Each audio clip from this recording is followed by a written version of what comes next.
Hey guys, Chris Allen from Rev5 here.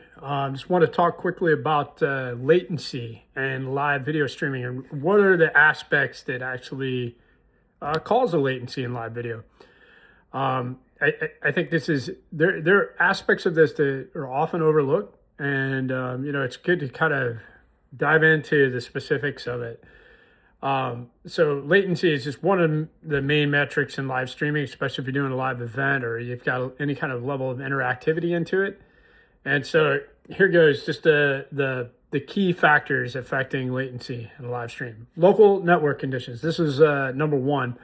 The source of the video, or not the source. It could be either on the source side or also on the subscriber side, right? If you are super far from your Wi-Fi, and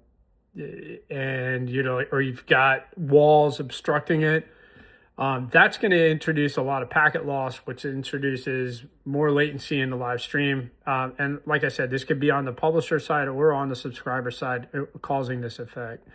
So this is kind of like all the local network conditions, and it's usually Wi-Fi as a culprit, but it could also be 5G.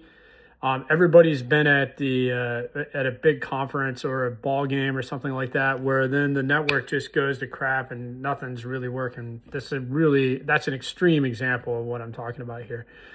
The distance between the server and the client, this can also be a major factor. Obviously, things on the internet travel over the speed of light on fiber optics, and they get routed through routers and all that kind of stuff. So that's kind of like number three, as well as the network routing. It's never a straight shot. You've got all kinds of stuff in between.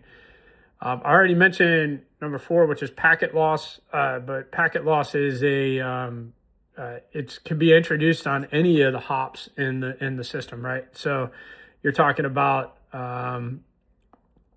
especially on UDP traffic, it's not as bad because not every packet has to get through, right? With the TCP, it's like it really creates a backup. But the critical packets do need to be resent. And so for every time you need to resend a packet, there's another round trip time added to that, right? So the congestion and bandwidth limits, this can also introduce latency. So that would be what number am I at? 1, 2, 3, 4, 5. There you go. That's obviously, if you have limited bandwidth or other kind of congestion going on, that's going to introduce the latency.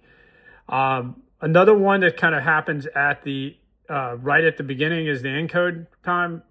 So some encoders are worse than others in terms of adding latency to the stream. So the longer it takes to encode the video, obviously the longer it's going to take for the video to arrive on the other side. Same happens on the decode side. Some codecs are much better at this. There's a reason that JPEG 2000 or JPEG XS exists, even though it's huge file sizes or huge stream bit rates. It's super fast in terms of encoding. H.264 tends to be better than H.265, and there's all these factors. Hardware encoding is faster than software decoding. Encoding. But the same is true on the decode side. So the player and decoding it and rendering it to a screen, that all takes time as well. So we at Rev5, we basically built a system that tries to optimize all of these different pieces, everything from our SDKs up to the server endpoints to the XDN architecture, where we try to put servers as close to the clients as possible.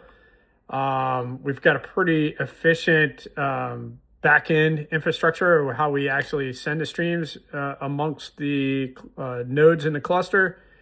And then, for a Rev5 Cloud product, we're using OCI, which has really, really good networking between their regions. And, all of these things add up. And so, anyway, hopefully this was helpful. Real-time streaming is a difficult problem. And as you can see, many aspects can affect the latency. Thanks.